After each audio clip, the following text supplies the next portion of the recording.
So we'll shift perspective now away from where the onus falls on the consumer to ensure that their contract is fair to the manufacturer's duties to consumers through the due care point of view.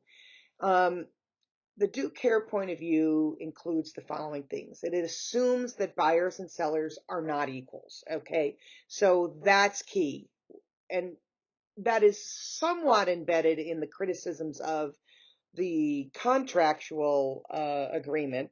And so, given that is a criticism of it, this is a different perspective that now embraces that assumption that we aren't equals. It knows that we're not equals, and so therefore, it assumes that the consumer is vulnerable to being harmed by the manufacturer. Thus, instead of it being buyer beware, which is really the way it is under the contractual perspective, it is replaced with seller beware. Seller beware. You have a duty of care to make sure your consumers know everything that they need to know about the product. So we have um, duty of care in design, in production, and in marketing, all of the above, and particularly in advertising and the way that we uh, um, sell products and things. So what is some of that support for that due care point of view? Well, the manufacturer, number one, has a positive duty to ensure due care. So embedded in this assumption that the manufacturer is responsible for making sure that people are not harmed because consumers are vulnerable to the buyer, to the seller. Um, they have an affirmative duty to ensure that due care is being done, so then when they can buy a product, they know confidently that it is going to be designed well, produced well in the manufacturing process, and that you didn't lie to me in the marketing and the advertising of that product to me. The customer is vulnerable, um, and therefore, because they're vulnerable, it requires us to have due care. Due care is supported by the principle of no harm. So we should not be harming someone with our products. Again, go back to Ford Pinto. I know that's an old example, but it's a really easy one to be able to share. That the the goal is no harm, but when you have a product that you know has a flaw in it and you choose not to fix it because you believe it'll be cheaper for you to just pay out legal fees, that tells us that we've got an issue with, um, you know, the principle of non-harm, because we are harming people, behind that. And there are a variety of solid ethical perspectives like utilitarianism and moral rights and universalism, um, as well as certainly the ethics of care that really underlie this notion of due care. We have a duty to take care of people. We have a duty to treat everybody as if they are worthy of our care and protection. Um, that we are not allowed to harm someone. And that's embedded in utilitarianism as well, right? Greatest good for the greatest number of people, as long as we do no harm. That's sort of the intention behind it anyway. So what are some of those components of due care? And as I said, they have three basic components. One is around design and making sure that we have in our design process done our due diligence to ensure that we have looked at any potential problems, potential defects, potential weaknesses in the design of a product and in the materials that we use, and that we promote a design that ensures safeguards. Now, I will tell you that the OSHA has that same sort of duty of care embedded in it, in terms of workplace safety issues. So that same principle holds when we're thinking about it from the perspective of the product that we want to give to our customers. And because OSHA believes that our workers should be safe. We have an ethical obligation to make sure our workers are safe in the manufacturing process, and that we are obligated to ensure that they follow the procedures and that we are not encouraging them to use procedures that may harm somebody. Production, same thing. We want to make sure that in the production process, we don't have defects and weaknesses. The design process has to do with the design of the product itself and the materials we use. The production is how do we put it all together and making sure that we don't have any flaws or mistakes in the way that we put things together. And then lastly, the marketing, making sure that we are advertising and labeling products to be clear about where the dangers are, where the risks are. And I know that we can laugh and joke because oftentimes we've seen, don't put this plastic bag on your head. It's not meant to be worn on your head. And that's because obviously either somebody thought that that was needed to tell, or maybe somebody had gotten hurt by putting a plastic bag on their head, assuming that they used the product incorrectly. So again, the jokes aside, it is important for us from a labeling perspective when we think of product, price, place, and promotion, right? The four P's um, of marketing. We need to make sure that we are labeling things with truthful information, that they know what's in the content, they know where might be dangers or risks involved in using a product, and addressing that accordingly. What are some of the difficulties associated with due care? One is that there is really no method exists to determine how much due care a manufacturer should exercise because if we can't figure out all the potential unforeseen issues, how could the manufacturer? They obviously know more than we do, but we may never be able to exhaust every single possibility.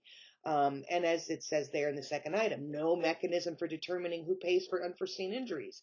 So if we have unforeseen injuries that we can't even anticipate as manufacturers, then how do we decide what the mechanism is for what is compensable for unforeseen injuries and damages? Um, and what happens is if we take this perspective, their concern is that manufacturers are now in this paternalistic position, right? That they're the ones that know what is the best risk for the consumers. Now, we've seen legal battles across the board for people that say, I understand that this is a high risk job, but you're willing to pay me more, so I'm willing to do this high risk job and I will hold you, not liable if I get injured or hurt or die from this, but I'm willing to do the harder job with the higher risks because it pays more money. So, if even if there is risk involved, it is important that if we are transparent, then people go in with their eyes open. And then it no longer becomes paternalistic because then I don't just have to decide for you what's right or wrong, right? Whether or not you should or shouldn't do something. I'm not being the father figure or the mother figure or the parent figure saying you should or shouldn't do something. At the end of the day, um, the manufacturer should make sure that the information is communicated, and they don't have to then take the paternalistic view that they are going to decide what people should or shouldn't be exposed to. So it's they have to do their due diligence, but they also have to reveal everything that they know potentially that could be a problem.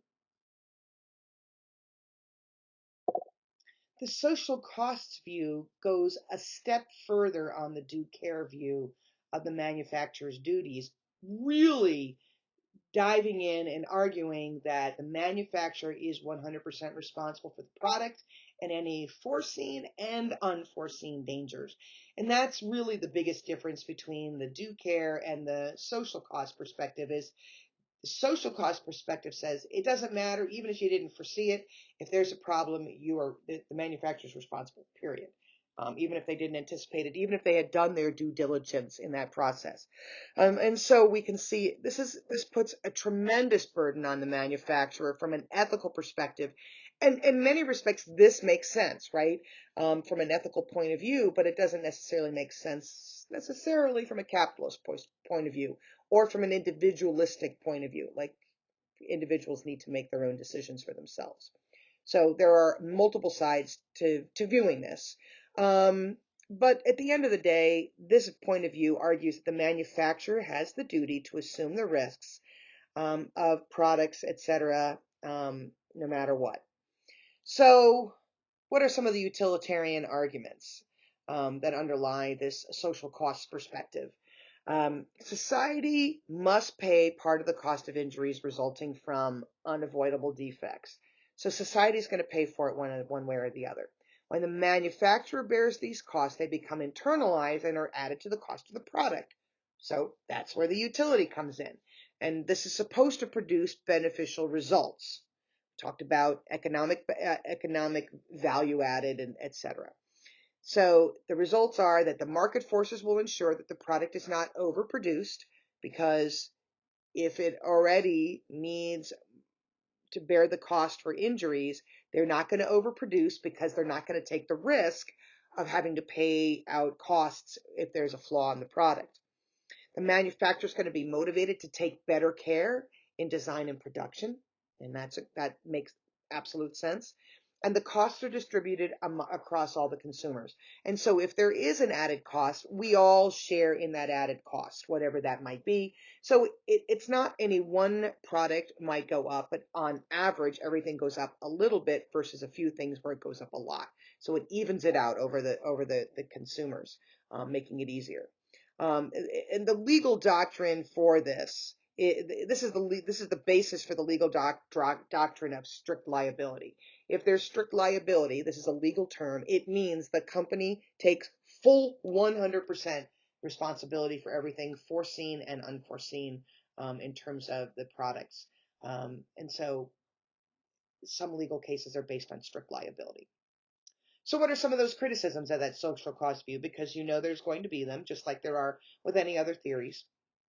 Number one, it believes that it's unjust, that it really violates the canons of compensatory justice, which implies that a person should have to compensate an injured party only if that person could have foreseen and prevented the injury.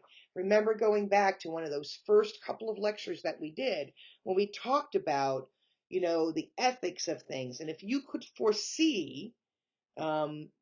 if you could foresee something could happen and you still choose to do it, we are to blame, morally to blame for something. But what the social cost view argues is,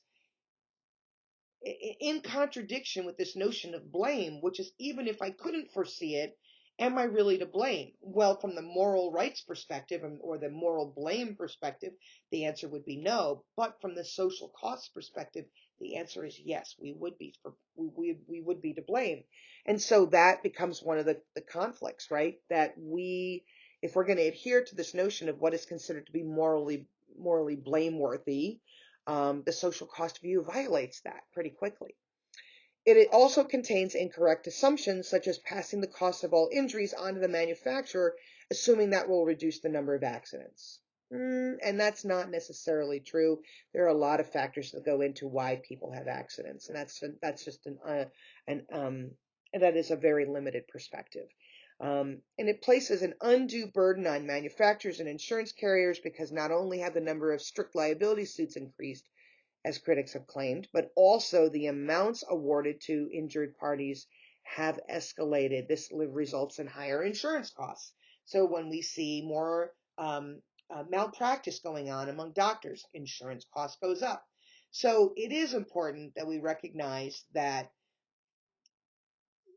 the social cost view has maybe some interest and some value in really pushing manufacturers to do a better job of managing product design, production, and safety issues embedded in it. At the end of the day, it's hard to hold a company responsible for something that was just not foreseeable. That it really violates this notion of moral blame or moral responsibility. And we can't always assume that just passing on those costs reduces accidents, because it doesn't. There are a lot of reasons why accidents occur.